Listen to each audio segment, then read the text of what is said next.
Today we're going to talk about why my DJI Action 2 is the best camera for RC and general purpose use.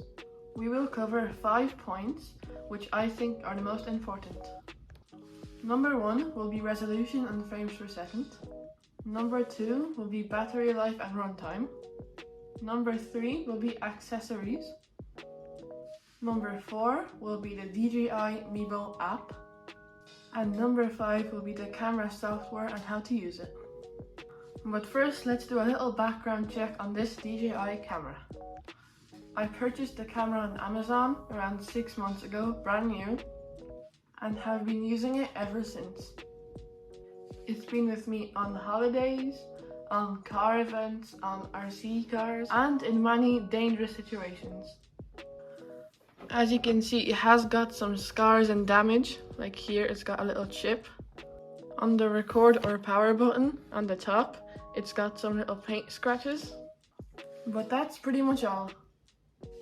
I should also mention that this camera is the battery combo. On to our first point, we have resolution and FPS. To change the resolution and FPS, all you need to do is swipe up and flicker through these. For example, I am now usually recording in 2.7K at 60 frames a second, but you can go up to 4K to 120 frames per second, and all of the way down to 1080p and 24 frames per second. There is also a power reserve mode,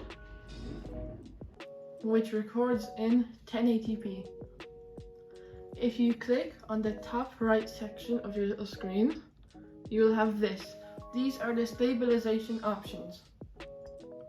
Here you can select off, which is no stabilization, steady, which is some stabilization, rock steady, which is a lot of stabilization, horizon steady, there, which basically when you move the camera keeps the horizon level. I will show you how that works now. Here we have the horizon balancing feature. It's basically when you get to a certain point, it's balancing right now, but when you get to here, it starts taking it to the side.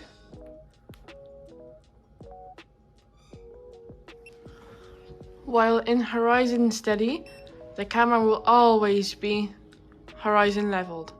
So we can twist it all the way around, back to the center, and it's always going to be level. For me, battery life has never been an issue, as when I go to the beach with the EDR, for example, I never have enough time to run out the entire camera. But even if I did, I can just connect it to the power module and it'll be fully charged in about 10 minutes.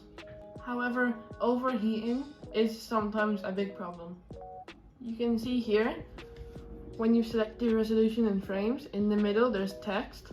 So it says when it's 25 degrees, it will run for 10 minutes before it overheats in 2.7K 60 frames per second with horizon steady. So the higher you go with frames and resolution, the lower that time will be. If you do plan to run this camera for a long time, you may want to buy this DJI heat resistant case. This case allows you to record for longer periods of time and protects your camera.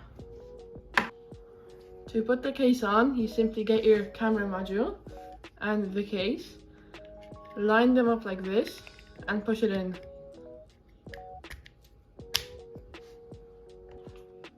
You do the same with the power bank. You just get it like this and push them into each other until it slots in. Now let's go on to accessories. I have chosen the most important accessories I have for this camera, and we'll go through them one by one. First, we have the protective case, which I already talked about. Next, we have the underwater cases. This is the double case for both your camera module and your power module. The camera module is waterproof, but the power module is not waterproof, so you're going to need one of these if you're going to take both the camera and power module together. This is just the camera module waterproof case. So if you're going to put it on an RC car and want to have your camera protected, you're going to need one of these because it is less air resistance than that one, it's lighter, and it's just more stable. Also, if you want to go underwater with just one of these two modules, just a camera module, you're also going to need this because the camera module can only go 9 meters underwater, whilst with this you can go 35. But I suggest if you're going diving to take this one because it's got more power and it's got both modules, so just more handy. Next, we have this silicone protective cover for the camera module. This is how it protects the camera module. Take it like this, and you just push it on. It's very useful to protect the lens, as you have to buy a new camera or get a DJI refresh to change the lens. This is included with the camera, but I think you should get some spares. This is the piece of plastic that you're going to use to mount on top of your RC car roof or on your real car for a more stable connection than just the magnets on the camera. Next, we have this Ulanzi tripod and selfie stick 2-in-1. There is a ball on top, so you can spin this to wherever you want. The legs fold into a handle. It's magnetic. And it extends into a selfie stick. So if you want to do your blogging or something, you can use this to look at yourself. Now the last accessory is this SmallRig branded case for all of your other accessories. It uses zips here to open. Like that. Once you open it, you've got a little storage compartment here where I put my magnetic lanyard and my charging cable. Here you have all of these pockets. Each of these can be removed. It's just a Velcro strap there. You can just pull it off and put it however you want. There's tons of space in this carrier bag. So even, for example, your double scuba thingy you can put in here perfectly. And this will fit all of the accessories that I've shown you, except this. Here's what it looks like with all the accessories. We've got our underwater case, our camera, our clip for the roof of your car or wherever you want to use it, and there's small case. So there's still space to fit it here, here, and put more stuff in there, still space. The case is also very strong, and it will protect your camera equipment. Now let's talk about the DJI Mimo app. So this is the phone with the app, and it's just going to be a really brief and short overview. First of all, here in the bottom right, we have a little box with the play button on it. We click on this, we have all of the videos that the camera has recorded.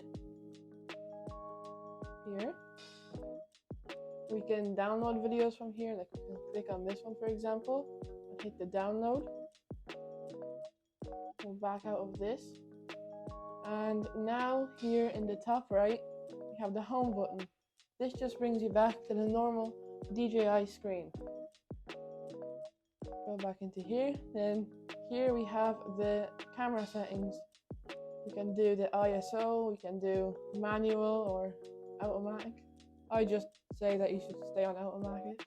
Like here's manual, you can see like it's all white, it's horrible. So just stay on automatic on that one.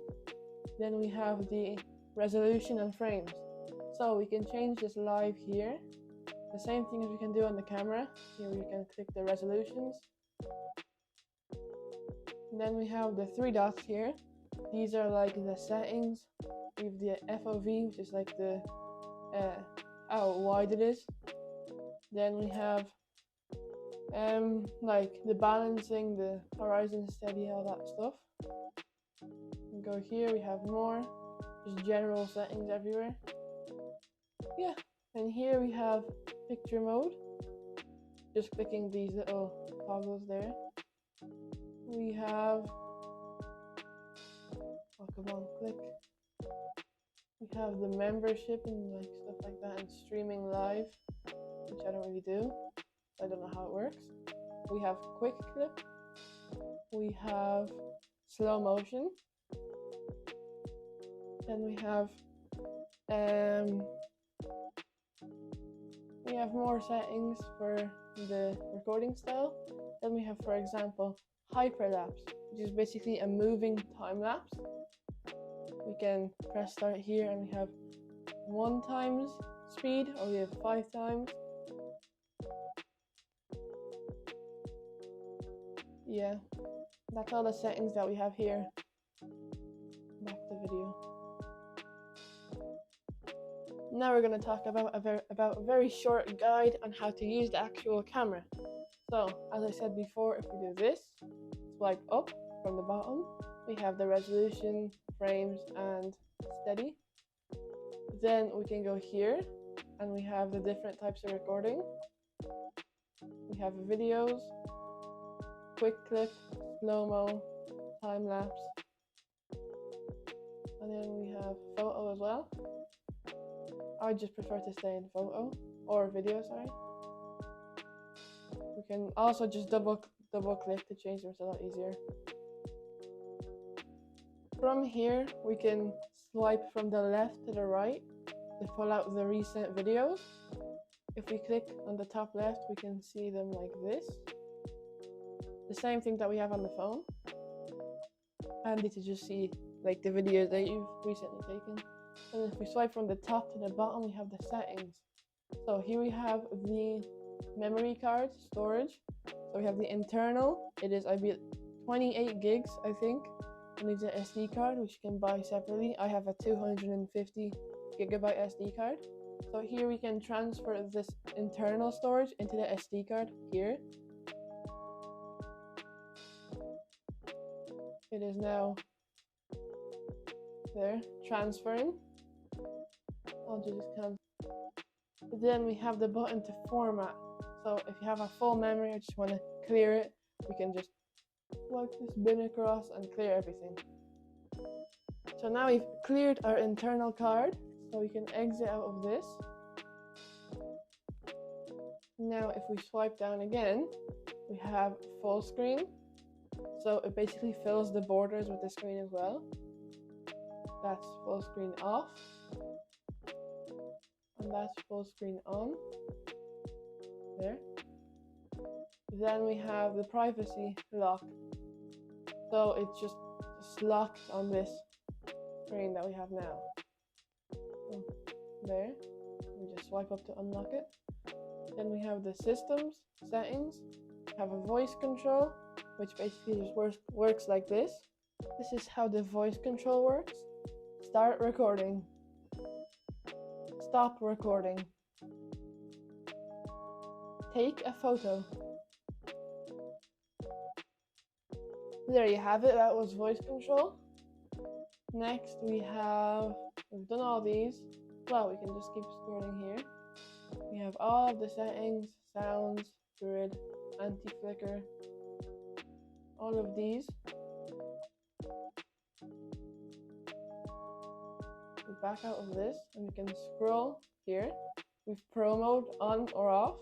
I prefer to keep it on because it gives me a lot more options on how to record. Then we have the brightness. Here we can just adjust how bright we want the screen. And we have voice control, so it's like the quick option to just click it off or on. I prefer to keep it off as I usually have my camera in the waterproof case. Then we have here orientation lock, which basically now you can go like this. So we're in horizontal, and if we go here, it's going to stay in horizontal. It's not going to change to vertical. The same thing goes for vertical recording.